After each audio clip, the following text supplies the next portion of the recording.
Welcome to the RotoWire Fantasy Football Podcast, sponsored by Circa Million and Circa Survivor Contest. I'm Jim Coventry along with James Koh. James and I will give you our flag plant players to get you ready for your big fantasy football drafts as we get ready for week one. James, we are almost here. You are going to start us out with a great flag plant, one Trevor Lawrence. Go ahead and tell us about why you like him. Look, I know, Jim, that you and I differ on our opinions on Trevor Lawrence, and I get it, man. I feel like, again, you look at ADP, the Liam Cohen signing really hasn't moved the needle all that much. Trevor Lawrence is still going super late. He is one of these, deep sleeper fantasy quarterbacks. And for me, because of the ADP, because of where I can take him, and because of the potential upside, man, that's why I love Trevor Lawrence. Like, again, if he was a top 8 quarterback off the board, okay, obviously I'm not going to be all in on this guy. But, we are talking about a dude right now, Jim, that's going, like, he's like the quarterback 15. you know what I mean? Like, he's the quarterback 18, quarterback 20. Like, some people just are not drafting Trevor Lawrence. And look, I get it. He has not been good. But Liam Cohen there, plus Travis Hunter, plus another year of development with BTJ. I just feel like there's a lot of parts moving in the right direction. Oh, by the way, I know the team lost Evan Ingram, but to me, I feel like it's a addition by subtraction. Like, okay, Evan Ingram was fine. I think it's fine. But I really like the upside of Brenton Strange as well. So, again, he's not on my list, but again, he's one of these late round tight ends that I am interested in because, again, that collection of talent between BTJ, Travis Hunter, and now Brenton Strange with Trevor Lawrence, Jim, I feel like that's got a lot of touchdown upside. I've come around with the cost, James, because you're right. There is no risk at that point taking a quarterback. And if you're going to take a quarterback at that point and you make a case like you do that this could all come together, then that's the player you invest in. Regardless of what analysis there may be out there, it really doesn't matter a lot because situations are in place that are positive. So you're correct on that. So, yeah, like I said, my analysis hasn't changed, but my theory has. I agree with you. You take him at that point because you're pairing him with another quarterback anyway, right, James? Exactly right. And again, if you're taking a look at some late round quarterbacks, there's so many exciting ones on the board, man. I mean, whether we're talking about, CJ Stroud with a potential bounce back year, Michael Penix, if you believe in the lefty, man, just slinging it all. He's like a lefty Jameis, like, again, I don't know about whether or not he's a good real life quarterback, Jim, but shoot, he's going to sling it all over the yard. Atlanta's defense still stinks. Like, they're going to have to put up some points and shoot, they might get it done. So yeah, no, I think again, if you're pairing Trevor Lawrence with CJ Stroud or Michael Penix, or I don't know what you feel about, somebody like Cam Ward, but again, yeah, you want to have a second quarterback that you're going to be able to kind of sort of plug and play the matchups. But I'll tell you this too, if you look at RotoWire's strength of schedule, in the first 3 weeks of the season, CJ Stroud, Trevor Lawrence, Michael Penix, those 3 guys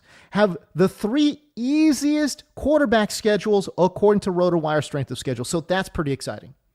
Love that. So the next player, and if you've been listening to shows with me all summer, you are sick of hearing about Dak Prescott. I'm going to keep talking about him.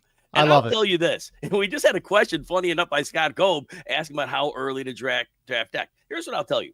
The Micah Parsons trade was terrible for Dallas. Could not have been a dumber thing to do. Good way to go, Jerry Jones. Way to wear that GM hat with pride. But I'll tell you this. I already said Dallas's defense is going to be a problem, and they were going to have to throw the ball a lot. With no Micah Parsons, and I don't think Trevon Diggs is anywhere close to 100%. They say he passes physical, whatever. But if there's no pass rush coming, he's going to have to cover well. That's going to be a problem. They have injuries all over the place. Dak Prescott, I loved him before, but they are going to have to throw. And we have CeeDee Lamb, we have Jake Ferguson, and then you bring in George Pickens, that downfield player. Remember this about Dak. He's been injured. I get it. But in his last 3 healthy seasons, which were the odds, 23, 21, 19, quarterback 2, quarterback 3, quarterback 7. He has a 4,900-yard season on his resume.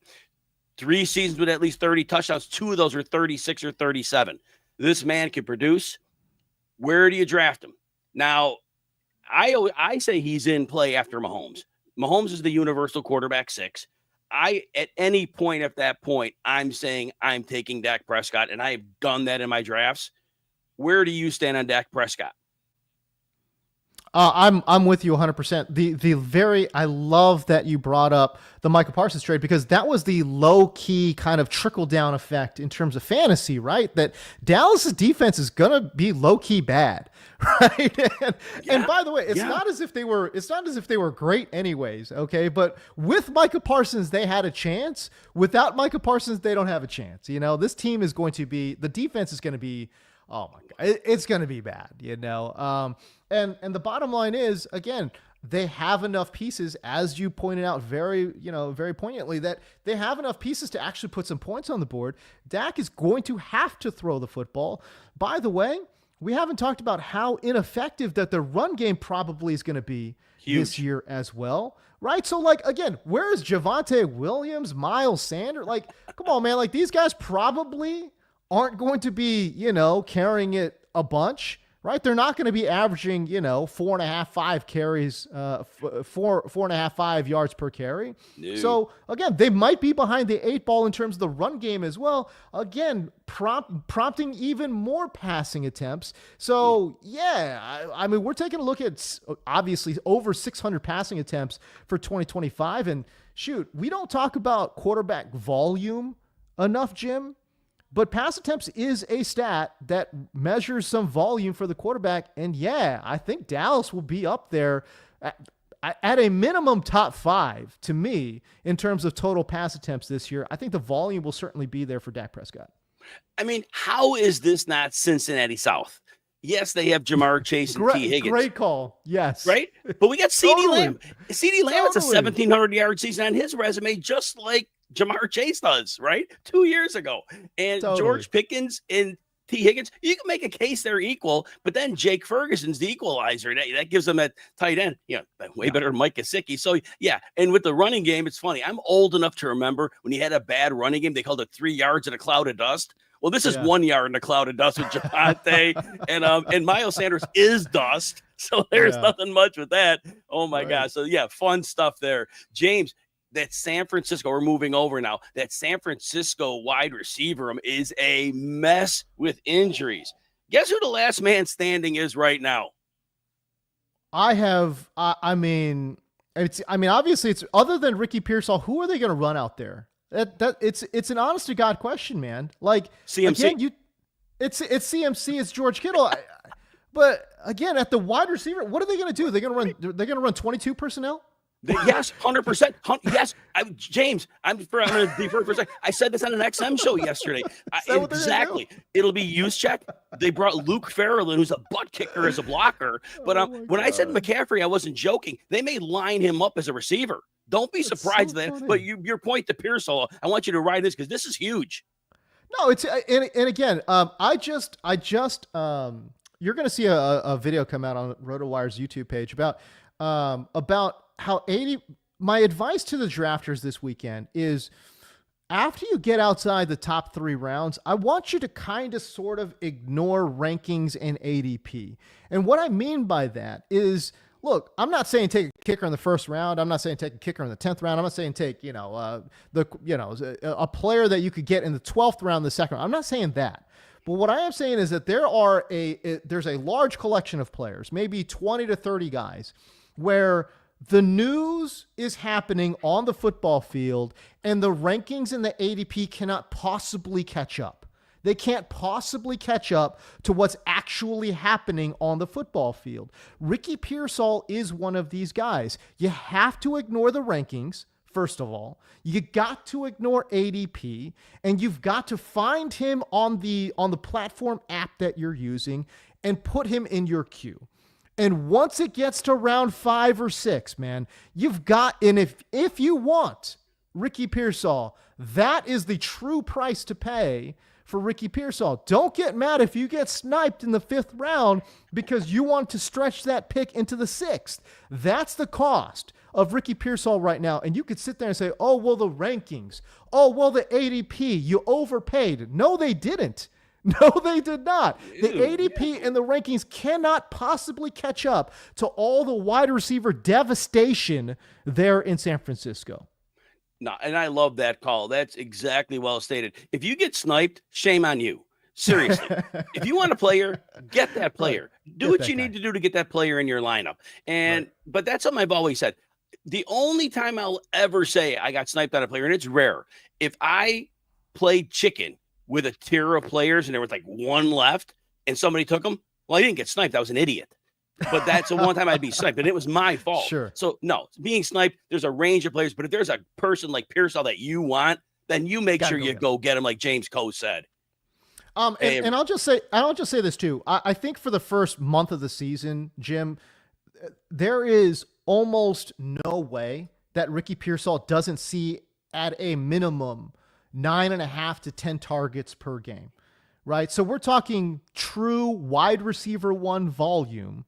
And it's not like Purdy's a slouch. It's not like he's a bum. He's pretty good. I'm not saying he's a world beater, but certainly he's pretty good. He's going to be playing in an advantageous system in the Shanny system. You're talking about 10 high quality looks for Ricky Pearsall per game. I mean, again, I'm not saying you're going to win your league in the first month, but dang, man, Ricky Pearsall can absolutely carry you to some dubs in the early part of the season. And James, if he has that kind of a start, why is Purdy going to go away from him? Right. Once you build the chemistry and that reliability, look at Lad McConkey last year. McConkey got that chemistry going, and when it was a money down, guess who Justin Herbert was throwing the ball to? It wasn't close. Everybody else was an afterthought. It's like, well, I'm finding McConkey. You can see the same thing happen with Pearsall here. We had a question from Scott, and I think this one is worth answering, even in the framework of our show, about using ADP and drafts as a guide. So RotoWire is partnered with the NFFC, and we have the RotoWire Online Championship. And so, but the ADP, it's free for everybody. Go to playnffc.com, and I will take the last 2 days this time of year because it's 50 drafts, and these are high-stake drafts. People have skin in the game. So the reason I use ADP, I just want to know exactly where the market is on a player today. Correct. Travion Henderson, if you're looking at old ADP, he was a running back 21. ADP a week and a half ago, he was a running back 17. Right. If you go look up today in the last 2 days, he's the running back 14. Doesn't mean much, but you need to know where the market is on a player. You mentioned Pearsall. If you know in the micro ADP where the community is valuing him, and like James said, you want to go get him, at least it lets you know a good round to jump ahead to get him. How do you use ADP, James? Yeah, no, I mean, it's just a guide, and really it's gamesmanship too, right, Jim? Again, there's a lot of, whether you're playing offline or online, whether you're drafting offline or online, you get to see the same pool of players as everyone else, right? Like that's what's so interesting. So there's gamesmanship here. You know that if there's a player near the top of the ADP list, near the top of the rankings list, he's going to go soon.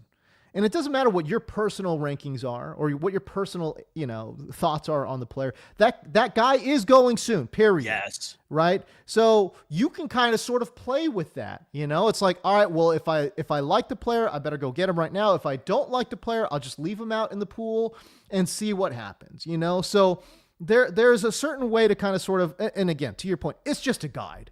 It's a guide. You can play a little gamesmanship with it too, but you really can get into the psychology of your fellow draft mates by understanding where your certain platform is on certain players. For example, like Matt Harm is a good friend of mine. He's a business partner of mine. And it's funny as hell drafting on Yahoo and looking at the wide receiver rankings because he had such a heavy influence on them all, right? So it's funny, like I'm looking at the rankings at Yahoo and I'm like, yeah, this is Matt's rankings right here. Boom, boom, boom, boom, boom. The guys he's high on, they're near the top, and the guys he's low on, they're near the bottom. Like It's just funny seeing that, man. And it's just so different. Sometimes his rankings are just so different than like you go to ESPN or if you go to Sleeper, right? Like again, those rankings are just so different. And that's where the different psychology does come into play about being able to stretch a pick. Well, ADP says Ricky Pearsall is a 6th-round pick. Well, I'm going to try to get him in the 6th round. Listen, man, it just depends. Again, it just depends on what platform you're on. Right? 100%. Hey, the Circa Million and Circa Survivor are back with a massive $21 million in guaranteed prizes. The Circa Million. You pick 5 games against the spread each week, 18 weeks of action, 126 ways to win, million guaranteed for the winner, 6 million overall guaranteed. Circa Survivor, 1 pick a week, no point spread. You last the longest to win it all, at least 15 million guaranteed. You enter in Nevada, you play from anywhere, 21 million overall guaranteed. You visit circasports.com for details.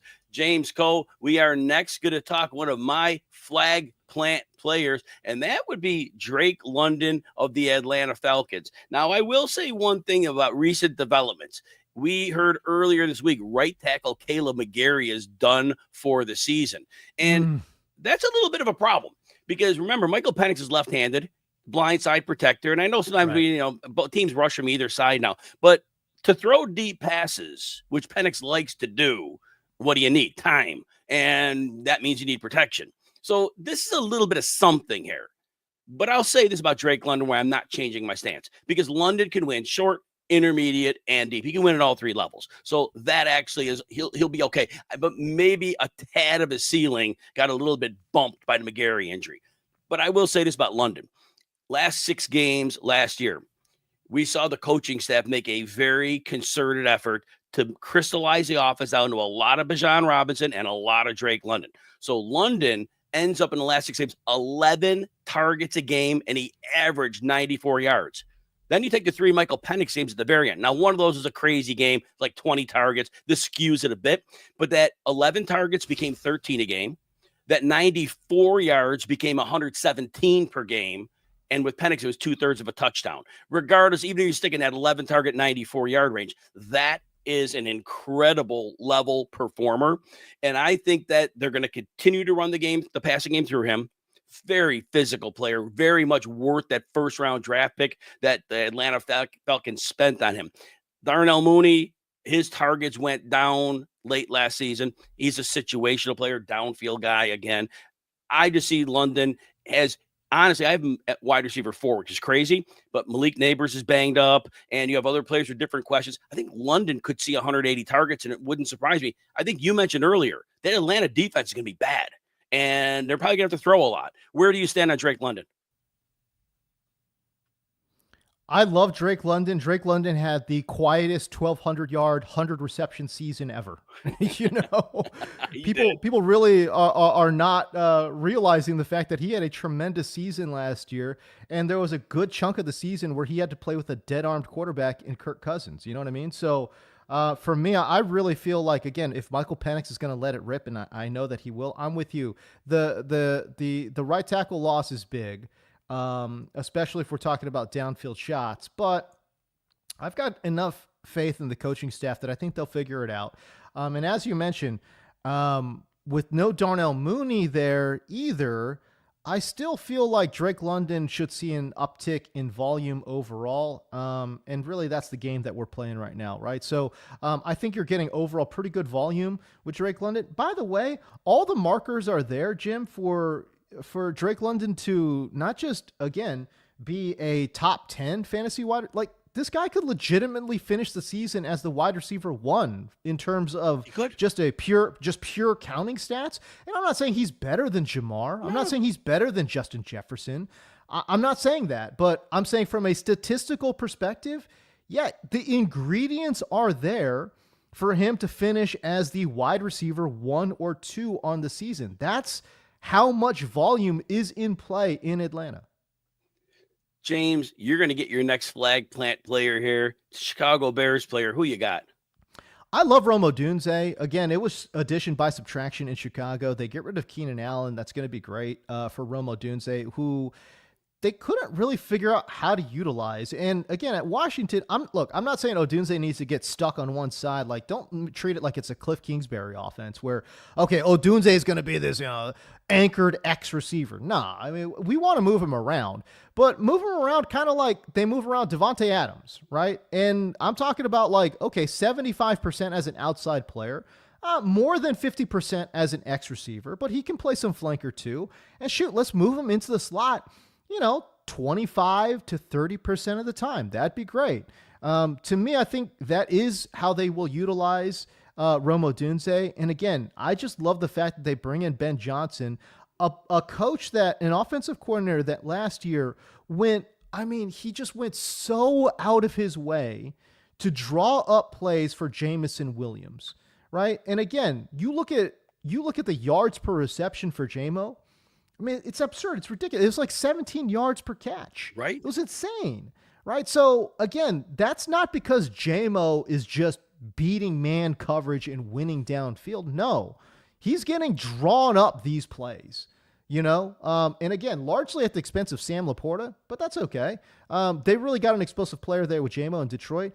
And shoot, I'm really excited to see what happens when Ben Johnson gets his, gets his hand in the mix here and drawing up plays for Rome Odunze, because I just feel like Odunze is a very special player, and just Chicago couldn't quite figure out what to do with them, and Keenan Allen, quite frankly, was hogging the ball. So I just feel like, again, there's so much target share available. Odunze is a crazy talented player, and then he's playing for a coach that, again, has a history of drawing up plays for his best players. Man, all of that sounds good. Sign me up.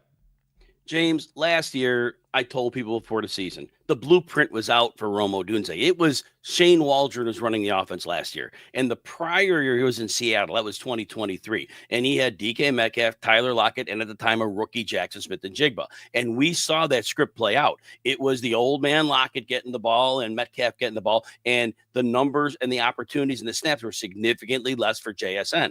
That's exactly what happened to Rome Odunze last year. The old man Allen got involved. DJ Moore, of course. So as you're intimating now, he's in a situation that's very different. The fantasy community has very low, like outside the top 30 receivers on Odunze. They're forgetting the talent level, as you brought up, that this young man has. And the situation is so much better, but people can't get last year out of their mind, and they're not seeing the context as to why he didn't have that season. And we won't talk about the pass rush or the pass protection last year. So, James, you are on it. Rome Odunze is definitely a player you're going to target. Look, you got something else here. Yeah, I mean, when you're talking about, Rome Odunze, I love, again, the upside there just with everything in regards to that. If we're talking about a running back, shoot, man, give me Kenneth Walker. I just got done charting Kenneth Walker, and I just came away so impressed. Yeah, go ahead. We're going to circle back to him. I thought you had something else on Odunze, so I got to do a little commercial break. So we're going to keep talking to flag plant players after we take ourselves a short break. All right, everybody. Sorry about that. James, you had a player for me that you want to talk about in Kenneth Walker, then I'll do two of mine. So, yeah, Kenneth Walker is your next flag plant player. Tell us about him. Listen, again, I just got done charting him. And this is a player that I think could potentially be a special player, especially in this Clint Kubiak run scheme. So we know that Kubiak is literally a multi-generational outside zone run schemer, right? Like his dad, Gary Kubiak, was an absolute kingmaker at the running back position. I mean, whether we're talking about his Houston days, you think about Arian Foster. I mean, when he was the OC with Baltimore, Justin Forsett, my fellow Cal Bear, coming out of nowhere, to give you 1,200 yards on the ground or whatever it was. I mean, this guy was just... He has been, it doesn't matter where he goes. Gary Kubiak was a kingmaker at the running back position. Now his son, Clint Kubiak, well, both his sons are actually offensive coordinators in the same division, might I add. But Clint Kubiak there is going to be installing this new outside zone run scheme there in Seattle. And man, I cannot think of a better player. I really can't. I just can't think, I'm exaggerating here a bit, but just Kenneth Walker is such a great fit for what they want to get done in terms of outside zone. And I don't think people were paying attention, man. Look, I know the counting stats were bad. And the crazy thing is the backup, Zach Charbonnet, had more yards and touchdowns than the starter in Kenneth Walker. And look, I get it. I understand. He had a better yards per carry average than Kenneth Walker. So people look at the counting stats and say, oh, well, Zach Charbonnet is better than Kenneth Walker. Guys, it's not even close. I've charted both those guys, and it's not even, they're not in the same ballpark, man. And look, I like Charbonnet. I think Charbonnet's a really high quality, high level backup running back. He would be an asset to all 32 teams as a backup, but they're just not on the same, stratosphere when we're talking about overall talent, the tackle breaking ability, the big play ability of Kenneth Walker. Go turn on his game against Detroit. Tell me he's not a top 10 running back in this league. He has potential to be a really special player playing in a Kubiak run scheme that has the potential to turn him into a legitimate superstar. Jim, the only thing I'm worried about, my man's got to stay healthy. Right. My man, right. Kenneth Walker's got to stay healthy this year. If he plays 16 games, you're hurt again.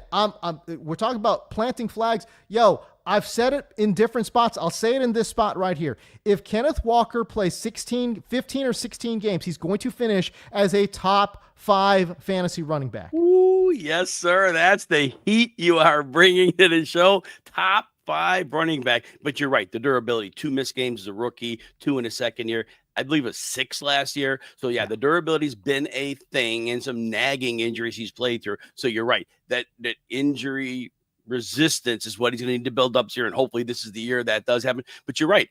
They have fullback on the roster now. Robbie Oost, they're going to get him involved.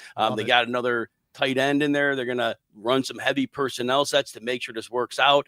Cooper Kupp is going to block his tail off as long as he's healthy and on the field. Right. That means something, James, in this NFL, because a lot of you get the small linebackers on the field. If you have a wide receiver that could take one of them out, that's another level you can get to. So the signs are definitely there in addition to the talent Walker has in the scheme, but you definitely have a lot of things that can work for him. I hope this one works out. And I'd love to see that bold call of running back 5 come to fruition. James, I'm going to hit a couple here. I'm going to go back to the Bears. I'm planting my flag on DJ Moore of the Chicago Bears, and I like both him and Odunze. Look, if I'm in a tournament, NFFC, I have no qualms stacking myself a little Odunze with some DJ Moore and some Caleb Williams. Yeah, to me, that could work because the Bears could be fun. DJ Moore, his draft position has been right around wide receiver 20, and sometimes a little cheaper in most drafts that you're going to be in. I don't understand why, James. His whole career, DJ Moore, has been bad situation after bad situation. Carolina was terrible. Chicago, it was terrible. 2 years ago with Justin Fields, we saw DJ Moore put 1,360 yards and 8 touchdowns. Justin Fields was his quarterback. 13 games of Fields, actually, mind you. Wasn't even a full season. Tyson Bagent played 4 of those games. Last year, the Bears' offense could not have been a bigger disaster than it was. DJ Moore was the wide receiver 14 in your PPR leagues. 98 catches. Yardage was down from 966. Not his fault. Because the line was so bad, defense just sent everybody close, and it really was tough to muster up yardage. All that said, DJ Moore's usual baseline, no matter how bad the situation, is usually around 1,100 yards. And you're drafting him at wide receiver 20. And to me, I can't think that Ben Johnson is going to ignore the 2 distinct weapons he has in Odunze and Moore. Moore is the guy you want to get the ball in his hands and create big yards after the catch. And we saw that schemed up all day long in Detroit. You get players in the space. DJ Moore, I've said this since his second year in the league. He's a running back with the ball in his hands. He can run around you, over you, through you. He is that kind of physical. He's not A.J. Brown physical. But there's a level down from that. DJ Moore's in that next level of that. And he is devastating as a runner. And I just can't see a world where they don't get him targets. How do you feel about DJ Moore? No, I think you're 100% right. And again, you talk about all those receptions and not a lot of yards. I mean, can we stop throwing this man bubble screens? Right? I just I get it. Like, you want to get the ball in his hand. Okay, cool. But can you just scheme up a simple drag route? It's just throwing a bubble screen in the year of our Lord 2025. It doesn't make, these guys are too athletic now We're talking about the defensive guys. They're just too athletic. Like defensive ends can get out there and defend a bubble screen. It's crazy what we're looking at. Linebackers are out there defending bubble screens, blowing them up. Like, I don't know. There is a place for it, and yeah, you want to utilize it every now and again, but there's so many different ways. And you mentioned it, man. Ben Johnson did such a good job. I mean, these deep over routes that Jameson Williams was running, to get him kind of moving horizontally, laterally away from his defender and utilize his speed. That's great. It's brilliant. I mean, again, that's how Shanahan draws it up. That's how Sean McVay draws it up. I mean, you see these deep dig routes from Puka Nacua in LA. I mean, this is what you do. In Shanahan's system, if you can't run a dig route, you're worthless as a wide receiver, you know? So that's how it should be schemed up. Like, I don't get it, man. So yeah, I think DJ Moore you're going to see a lot of more of these intermediate in-breaking routes. And hopefully the protection will hold up in front of Caleb Williams, because I do think that Caleb Williams, he clearly has the arm strength to be able to gun it, in the intermediate middle of the field. And we'll see if he's got that touch and placement to put it on guys. But that has yet to be determined. So that's a little bit of an area of concern for me. But overall, DJ Moore is going to be, I think he will see a huge benefit from the scheme that Ben Johnson is going to put on the field.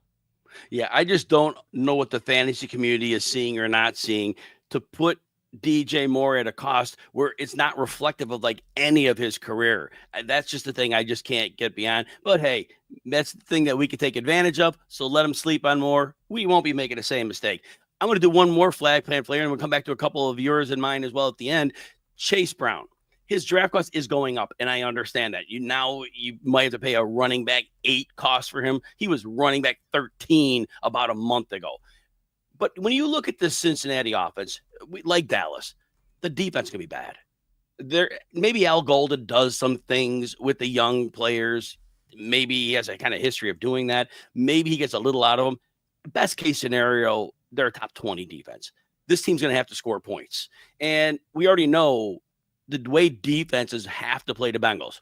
It's Jamar Chase, public enemy number 1, T. Higgins, public enemy number 2, which means that the defense really has to play it back. You can't give up explosive plays. You want them to run significant numbers of plays on a drive. What does that mean? That means that there is going to be free yards for the running back as a runner and a receiver.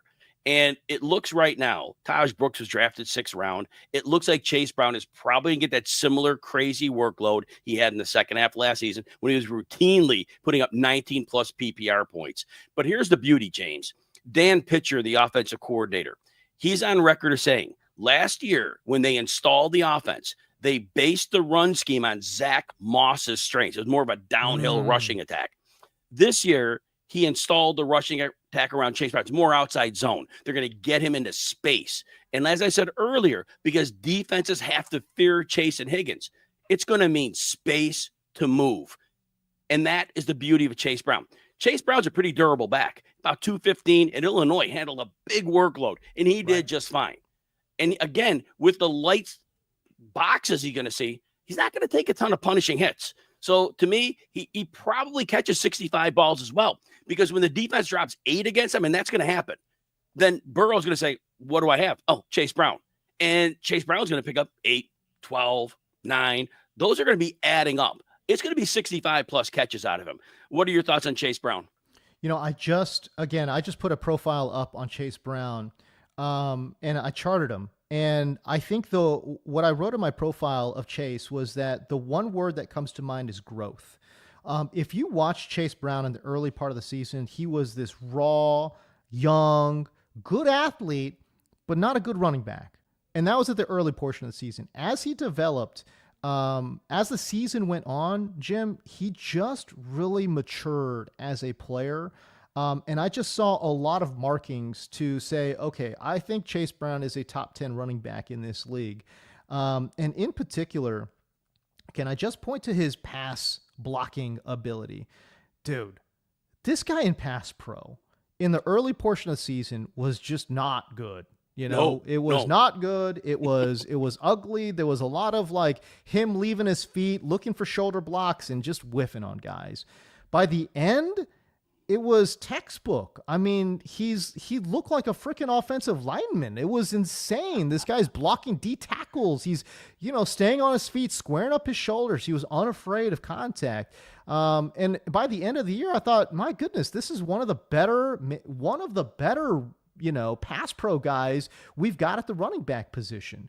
To your point, he's fantastic out of the backfield as a pass catcher. He's better. My charting shows that he's better in zone than in man gap. I think he needs to look for cutback lanes. Like, that's where he feels the most comfortable. He doesn't have great tackle breaking ability. So that's the one problem for me, is that he just is not a good tackle breaker, period. Right. And that's fine. And that's totally, totally fine. It's just that it doesn't really work in man gap, where you got to break some arm tackles, man, when you're running man gap, he was brilliant on inside zone plays, where again, there's a kind of an area where we can go, but he still can pick a hole, whether you're going to go to the inside or the outside of the guard. You know what I mean? And where he can do that and utilize that athleticism, man, his jump cut, that's a superpower. You know what I mean, Jim? That's a superpower for him, that jump cut. And I think that's why that jump cut really plays nicely into zone run schemes. And again, as you mentioned, Dan Pitcher, they shifted a little bit as the year wore on. And I think it's to the moon with Chase Brown here. Full workload starting in 2025 from week 1. Yeah, he should absolutely crush. And you want to plant a flag on him? I'm right there with you.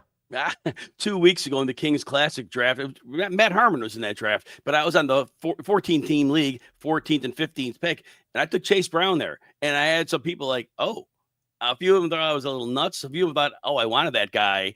But I think I did okay with that. I'm gonna be willing to live with that one.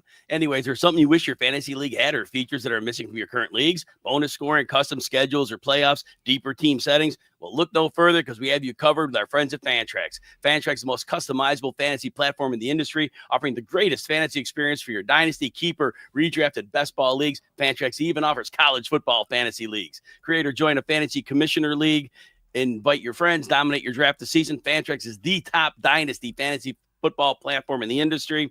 Fantrax is running a special promotion you don't want to miss. Sign up for free at fantrax.com/RotoWire today to enter for your chance to win a signed Jamar Chase jersey. Simply create a new league or bring over your existing leagues for more chances to win. Again, you go to fantrax.com/RotoWire. Sign up today. Fantrax, the home of fantasy sports. James, we're doing one more. You like a certain New York Giants running back. Tell us about him. Tyrone Tracy, to me, the disrespect needs to stop, And listen, I love Cam Scatterbo too. He's one of my favorite running backs this year. And both guys are on teams that I think are just, it's perfect for their particular skill set. It's really interesting. Tyrone Tracy is a converted wide receiver. And right now, because of Cam Scatterbo, and I understand, look, if it's a 50-50 split, I don't care. Well, to me, Tyrone Tracy could potentially be, a breakout candidate. Look, he's going to see a ton of targets out of the backfield. Shoot, if he plays, and remember where he was last year, where he really just didn't play the first 5 games. To me, I think if Tyrone Tracy plays all 17 games, he's going to be top 5 in terms of running back targets. He was, again, another player that I charted. He was tremendous on running in between the tackles. He's a powerful, rugged runner in between the tackles. I think he struggles a little bit getting to the outside, but maybe that's less him and more the offensive line. But overall, Tyrone Tracy for me is a fantastic player. And no, I don't care that it might be a 50-50 split with Cam Scatterbo. Shoot, man, that's every backfield. All of a sudden it matters because it's Cam Scatterbo versus Tyrone Tracy. Look, their ADPs are basically, they're going back to back practically in drafts right now. And to me, give me the guy who's a significantly better pass catcher in Tyrone Tracy than Cam Scatterbo. I just think you're getting better value with it overall. And shoot, man, if we're looking for this year's Bucky Irving, why can't it be Tyrone Tracy? These guys have very, very similar skill sets. And listen, it wasn't a problem that Bucky Irving was in a freaking 50-50 split with Rachaad White last year. You know what I'm saying? Bucky Irving was still a great player. I think Tyrone Tracy has that opportunity too. I get it. The Giants offense, you can't compare that to Tampa Bay's. Totally understand, and that's totally respectable. But shoot, man, Tyrone Tracy, Jim, is like the RB30 right now. It's not like you're investing huge draft capital in the guy. So, yeah, I love Tyrone Tracy this year, and I think he'll smash ADP. The Giants have a brutal schedule. They are going to trail a lot. And you're talking about pass catchers. That totally fits with a pass-catching running back. Game script will favor it. You're not putting a grinder in when you're down 2 touchdowns in the second half. You're throwing the ball to that running back. I think that's another added bonus for Tracy as well. Hey, everybody, RotoWire has a lot of great things going. We have our mock draft simulator, our great draft assistant that you can use to hook up to your league, articles, rankings to get you ready for those last minute drafts. We can get you 15% off a RotoWire subscription. You go to rotowire.com, pick out that subscription, use the code YouTube15 at checkout. We want to thank our sponsor, Circa Million and Circa Survivor Contest. Thanks to everyone for listening. Come back next week for another edition of the RotoWire Fantasy Football Podcast.